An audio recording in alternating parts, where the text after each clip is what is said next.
భూమి అనే అమ్మాయికి నలుగురు భర్తలు ఉంటారు. వాళ్ళు యోగి, బల్లి, నందు, జిన్ను. తన నలుగురు భర్తల్ని అన్ని రకాలుగా సుఖపెడుతుంది. వీళ్ళకి క్షితే అనే ఇంకో తమ్ముడు ఉంటాడు. ఈ నలుగురు అన్నలు భూమిని పెళ్లి చేసుకోమని తమ్ముడిని అడుగుతారు. అందుకు అతను ఒప్పుకోడు. ఎంతో ఇష్టపడ్డా అతను పెళ్లికి ఒప్పుకోకపోవడంతో భూమి అహం దెబ్బతింటుంది. అతన్ని ఎలాగైనా పెళ్లి చేసుకోవాలని రకరకాలుగా ప్రయత్నిస్తుంది. చివరికి అతన్ని పెళ్లి చేసుకుందా, అసలు 5గురిని ఎందుకు పెళ్లి చేసుకోవాల్సి వచ్చింది అనేదే మిగతా కథ. యోగి చాలా ఇష్టంగా పుస్తకాలు చదువుతుంటాడు. వేరే గదిలో భూమి, బల్లి రొమాంటిక్ మూడ్లో ఇంటిమేట్ అవుతుంటారు. వాళ్ల మాటలు విని యోగి డిస్టర్బ్ అవుతుంటాడు. అలసిపోయిన బల్లి బయటకు వచ్చినప్పుడు ఇద్దరూ ఒకరి ముఖాలు ఒకరు చూసుకుంటారు. కాసేపటికి భూమి దగ్గరకి నందు వస్తాడు. తను నవ్వుతో అతని దగ్గరకు వెళ్తుంది. వాళ్ళిద్దరూ ఇంటిమేట్ అవుతారు. కాసేపటికి నందు యోగి ముందు నుండి బయటకు వెళ్ళిపోతాడు. అతను వెళ్ళిపోయాక యోగి భూమి దగ్గరకు వచ్చి పక్కన పడుకుంటాడు. ఇండైరెక్ట్ గా అడుగుతుంటాడు, నన్ను అడగాలా, మీరు నా భర్తే కదా అని భూమి అంటుంది. ఇద్దరూ ఇంటిమేట్ అవుతారు. తర్వాత అందరూ పడుకుంటారు. భూమికి అనుషు అనే కొడుకు ఉంటాడు. తర్వాత రోజు ఉదయాన్నే అందరికన్నా ముందు లేచి పొలంకి వెళ్తుంది. అక్కడ చాలా సంతోషంగా ఉంటుంది. తన అందం చూసుకుని ఏ మగాడైనా వదులుకోవడానికి ఇష్టపడడు అనుకుంటుంది. అంతలో తనకి చిన్నప్పుడు తండ్రి చనిపోయిన జ్ఞాపకాలు గుర్తొస్తాయి. అప్పటి వరకు సంతోషంగా ఉన్న భూమి విచారంగా ఇంటికి బయలుదేరుతుంది. దారిలో ఒకామె పిలిచి వేరే అన్నదమ్ముల మధ్య జరిగిన గొడవ గురించి చెప్పి, నీకు అంత తీరిక ఎక్కడుంటుందిలే, నలుగురు భర్తలకు సేవ చేయాలి, అన్నం పెట్టి రాత్రి సుఖ పెట్టాలి, అసలు నలుగురిని ఎలా భరిస్తున్నావు అని అడుగుతుంది. వాళ్ళు నాకు భారం అనుకుంటే ఎప్పుడో చనిపోయేదాన్ని. వాళ్ల నుండి నాకు ఎప్పుడూ ప్రేమ దొరుకుతుంది. నేను చాలా అదృష్టవంతురాలిని.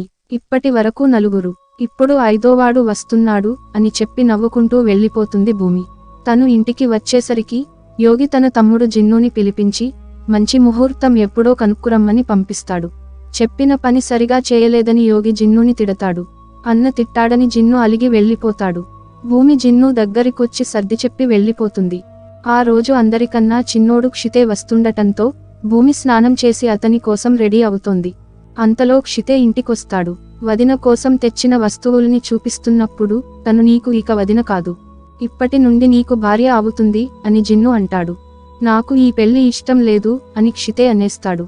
అతనన్న మాటలు యోగి విని, ఇది మన వంశాచారం, నిన్ను ఎందుకు పిలిపించానో తెలుసు కదా అని అడుగుతాడు. క్షితే ఒప్పుకోకుండా, నలుగురు అన్నలతో పడుకున్నదాన్ని, కన్న కొడుక్కి తండ్రి ఎవరో చెప్పలేని దాన్ని నేను పెళ్లి చేసుకోను అని చెప్పేస్తాడు. తమ్ముడి మాటలతో యోగి కోపంగా చేయి చేసుకోబోతాడు. వెంటనే భూమి వచ్చి ఆపుతుంది. ఇష్టం లేనప్పుడు ఎందుకు బలవంతం చేస్తున్నారు అని అరుస్తుంది. వచ్చిన వెంటనే గొడవ పడతారా, ముందు అతని రెస్ట్ తీసుకోనివ్వండి అని అందరినీ పంపిస్తుంది. క్షితే క్షమించమని అడుగుతాడు. నువ్వు నన్ను కాపాడావు, నలుగురు భర్తలను సంతోషపెట్టి అలసిపోతున్నాను. హమ్మయ్య, ఇప్పుడు ఒకరు తగ్గారు అని భూమి నవ్వుతుంది. ఫ్రెష్ అవ్వండని చెప్పి వెళ్ళిపోతుంటుంది. నలుగురు అన్నలతో పడుకున్నదాన్ని, కన్న కొడుక్కి తండ్రి ఎవరో చెప్పలేని దాన్ని అని అన్న మాటలు గుర్తు తెచ్చుకొని బాధపడుతుంది. ఆ రోజు రాత్రి బాగా ఆలోచిస్తుంది. తర్వాత రోజు గురువు విగ్రహానికి దండం పెట్టుకుంటుంది. అందరూ భోజనానికి కూర్చున్నారు. యోగి బయటికి వెళ్ళొస్తానని వెళ్తాడు. అందరూ తింటున్న టైంలో యోగి పెద్దగా అరుస్తాడు. అందరూ వచ్చి చూసినప్పుడు గురువు విగ్రహం నుండి రక్తం రావడం చూసి యోగి భయపడతాడు. పెళ్లికి ఒప్పుకోనందుకే విగ్రహానికి ఇలా జరిగింది. ఖచ్చితంగా భూమిని రేపు పెళ్లి చేసుకోవాల్సిందే అని గట్టిగా చెప్తాడు. నీ వల్ల కుటుంబంలోని మిగతా వాళ్ళు ఇబ్బంది పడుతుంటే చూస్తూ ఊరుకోలేను అని అంటాడు. విగ్రహం నుండి రక్తం రావడం గురించి సైంటిఫిక్ రీజన్స్ చెబుతుంటాడు క్షితే. మిగతా వాళ్ళు అడ్డం తగిలి అతన్ని తిడతారు. చెప్పినట్టు చేయమంటారు. అప్పుడు సిటీకి వెళ్ళిపోతా అని క్షితే అంటాడు. ఇక్కడ నుండి వెళ్లే బస్ టైం కూడా అయిపోయింది. రేపు ఉదయం లేవగానే వెళ్ళు అని భూమి అంటుంది. అందరూ భోజనానికి కూర్చుంటారు. క్షితే కోపంగా భోజనానికి కూర్చోకుండా బయటకు వెళ్ళిపోతాడు. సిటీలో ఉన్న గర్ల్ ఫ్రెండ్ కి ఫోన్ చేస్తుంటాడు. సిగ్నల్స్ అందకపోవడంతో టెన్షన్లో ఉంటాడు. భూమి విషం కలిపిన మామిడికాయ తెచ్చి ఇచ్చి, ఇది నేను తయారు చేయలేదు అని తినమని ఇస్తుంది. అతని ముందు కూర్చుని, ఆ అమ్మాయి అంత అందంగా ఉంటుందా అని అడుగుతుంది. అతను ఆశ్చర్యపోతూ, మీకు ఎలా తెలిసింది అని అడుగుతాడు. నిన్ను చూస్తే తెలుస్తుంది. ఇంతకీ ఆమె పేరు చెప్పలేదు అని అడుగుతుంది. తన పేరు నిఖిత అని చెప్పగానే తన మొహం మారిపోతుంది. క్షితే మామిడికాయ తింటున్నప్పుడు కొంచెం మూతికి అంటుకుంటుంది. భూమి దాన్ని చేత్తో తుడిచి నోట్లో పెట్టుకుని, మీ నలుగురు అన్నయ్యలకి ఇలానే చేస్తాను అంటుంది. నలుగురితో కాపురం చేయడం మీకు తప్పుగా అనిపించడం లేదా అని క్షితే అడుగుతాడు. భూమి, నాకు కావాల్సింది 2 పూట్ల తిండి, అది పండించడానికి నేల. నేను చేసేది తప్పా ఒప్పా నాకు తెలియదు. మీ నలుగురు అన్నల్ని సుఖపెట్టడం మాత్రమే తెలుసు. నన్ను పెళ్లి చేసుకుంటే నీకు కూడా తెలిసేది అని కన్ను కొట్టి నవ్వుతుంది. నీకు తెలుసా, పెళ్లికని బట్టలు కూడా కొన్నాను. నా స్నేహితురాలు పెళ్లికొడుకు సిటీలో ఉన్నాడు. తొలి రాత్రి ఇంగ్లీష్ సినిమాలో చూపించినట్టు నిన్ను సుఖపెడతాడులే అని అన్నదని చెప్పి నవ్వుతుంది. ఇక విశ్రాంతి తీసుకో, రేపు సిటీకి వెళ్ళిపోవాలి కదా అని ప్లేట్ తీసుకుని వెళ్తుంది. వెళ్తుండగా ఒక ఓర చూపు చూస్తుంది. క్షితే తనని చూడాలా వద్దా అన్నట్టు చూస్తుంటాడు. ఆ రోజు రాత్రి అందరూ పడుకున్నప్పుడు సడన్గా క్షితేకి కడుపులో నొప్పి మొదలవుతుంది. పెద్దగా అరుస్తూ నిద్రలేస్తాడు. భూమి అతన్ని దగ్గరకు తీసుకుని తిన్నది అంతా కక్కేలా చేస్తుంది. అలా తెల్లవారే వరకు ఒడిలో ఉంచుకుని జాగ్రత్తగా చూసుకుంటుంది. ఉదయాన్నే భూమి బయటకు వెళ్ళిపోతుంది. క్షితే జిన్నుతో, నేను మామిడికాయ మాత్రమే తిన్నాను అని అంటాడు. వదినే నిన్ను రాత్రి నుండి అంటిపెట్టుకుని ఉంది. ఇలా సేవ చేసే వాళ్ళు నీకు దొరకరు అని జిన్ను అంటాడు. భూమి పొలానికి వెళ్లి పడుకుని, నా చేత ఇంత పెద్ద తప్పు చేపించారేంటి అని ఏడుస్తుంది. ఇంటికి వచ్చేసరికి క్షితే విశ్రాంతి తీసుకుంటుంటాడు. తను అన్నలను ఎలా సుఖపెడుతుందో క్షితేకి చూపించాలని జిన్నుని, మనిద్దరం కలిసి చాలా రోజులు అవుతుంది. మిగతా వాళ్ళు రావడానికి చాలా టైం పడుతుంది అని కిస్ చేస్తుంది. తర్వాత అతనితో ఇంటిమేట్ అవుతుంది. వీళ్ళిద్దరినీ క్షితే గమనిస్తుంటాడు. భూమి అతను చూస్తున్నాడా లేదా అని గమనిస్తూ జిన్నుని రెచ్చగొడుతుంది. తర్వాత రోజు క్షితే సిటీకి వెళ్ళిపోవడానికి రెడీ అవుతుంటాడు.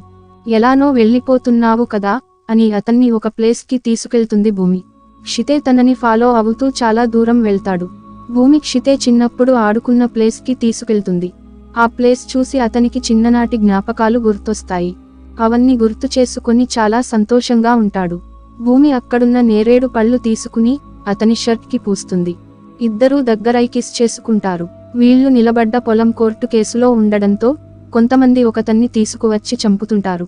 వీళ్లు చూసి అక్కడ నుండి వెళ్ళిపోతుంటారు. అంతలో ఫోన్ రింగ్ అవుతుంటుంది. ఫోన్ రింగవడంతో వీళ్ళని కూడా చంపడానికి వెంటపడుతుంటారు. భూమి వాళ్ల పెంపుడు కుక్కతో, మిగతా వాళ్లని పిలుచుకురా అని పంపుతుంది. వీళ్లు పరిగెడుతున్నప్పుడు క్షితే కాలు బెనికి కింద పడతాడు. అవతలి వాళ్ళు వీళ్ళని పట్టుకుంటారు. క్షితేని కర్రలతో కొట్టి చంపబోతుంటారు. భూమి అతనిపై పడి వాళ్ల చేతిలో దెబ్బలు తింటుంది. వాళ్ళు తనని ఎక్కడ పడితే అక్కడ కొడతారు. అంతలో మిగతా అన్నలు వస్తారు. వీళ్లను చూసి అవతలి వాళ్ళు పారిపోతారు. మిగతా నలుగురు వాళ్ళని తీసుకుని ఇంటికి వస్తారు. ఎలాంటి ప్రమాదం వచ్చినా తను ఎలా అడ్డుపడుతుందో చూసావు కదా. ఇలాంటి భార్య అందరికీ దొరకదు. పెళ్లి గురించి ఆలోచించు అని చెప్పి జిన్ను వెళ్ళిపోతాడు. మరోవైపు భూమి ఎప్పటిలా పొలానికి వెళ్లి పైరుని చూస్తూ ఆలోచిస్తుంటుంది. క్షితే భూమి దగ్గరకు వస్తాడు. తన దగ్గరకు వచ్చినప్పుడు భూమి అతని ఒడిలో పడుకుంటుంది. తగిలిన దెబ్బలకి క్షితే వెన్న రాస్తుంటే తను చాలా సంతోషపడుతుంది. సిటీకి వెళ్లే టైం అయింది కదా, ఇక్కడ ఏం చేస్తున్నావు అని అంటుంది. నాకు వెళ్లాలని లేదు. నీ నుండి దూరంగా ఉండలేను. నన్ను నీ అంత బాగా ఎవరూ అర్థం చేసుకోలేరు అని అంటాడు. భూమి అతన్ని దగ్గరకు లాక్కొని కిస్ చేస్తుంది. వాళ్ళిద్దరూ అక్కడే ఇంటిమేట్ అవుతారు. తను అనుకున్నట్టు క్షితే మనసు మార్చుకుని పెళ్లి చేసుకోవటానికి ఒప్పుకోవటంతో భూమి చాలా సంతోషపడుతుంది. చివరికి భూమి అతన్ని కూడా పెళ్లి చేసుకుని 5గురికి భార్య అవుతుంది. కొన్ని సంవత్సరాల క్రితం పొలం గొడవల్లో భూమి తల్లిదండ్రులను మేనమామ చంపేస్తాడు. భూమి పేరు మీద ఉన్న పొలం సొంతం చేసుకోవటానికి భూమిని తన భార్య ముందే బలవంతం చేస్తాడు. మేనమామ నుండి భూమిని యోగి తండ్రి బాబూజీ కాపాడతాడు. తన మేనమామ ఇలా చేస్తాడని అనుకోలేదని ఏడుస్తుంది. నేల కోసం ఒకరినొకరు చంపుకునే రోజులివి. నా ఇంట్లో కూడా ఇలాంటి పరిస్థితే రాబోతుంది. నాకు 5గురు కొడుకులు.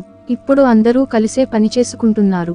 తొందరలోనే పెళ్లి చేసుకుని 5 కుటుంబాలుగా విడిపోతారు. అప్పుడు నా ఇంట్లో ఇలాంటి పరిస్థితులే వస్తాయి. ఈ రోజు నిన్ను నేను కాపాడాను, కానీ నా కొడుకుల్ని ఎవరు కాపాడుతారు అని చెప్పి బాధపడతాడు. మీ అంత మంచివాళ్లకి అలా ఎప్పుడూ జరగదు. నాకు చేతనైతే అలా కాకుండా చేసేదాన్ని అని భూమి అంటుంది. నువ్వు ఆ పని చేయగలవు. మాకొక ఆచారం ఉంది. నా 5గురు కొడుకులు ఒక చోటే ఉండేలా 5గురిని ఎలాగైనా ఒప్పించి పెళ్లి చేసుకో అని ప్రామిస్ చేయించుకుంటాడు. అలా భూమి బాబూజీకి ఇచ్చిన మాట నిలబెట్టుకుంటుంది. భూమి వాళ్లతో సంతోషంగా ఉంటుంది.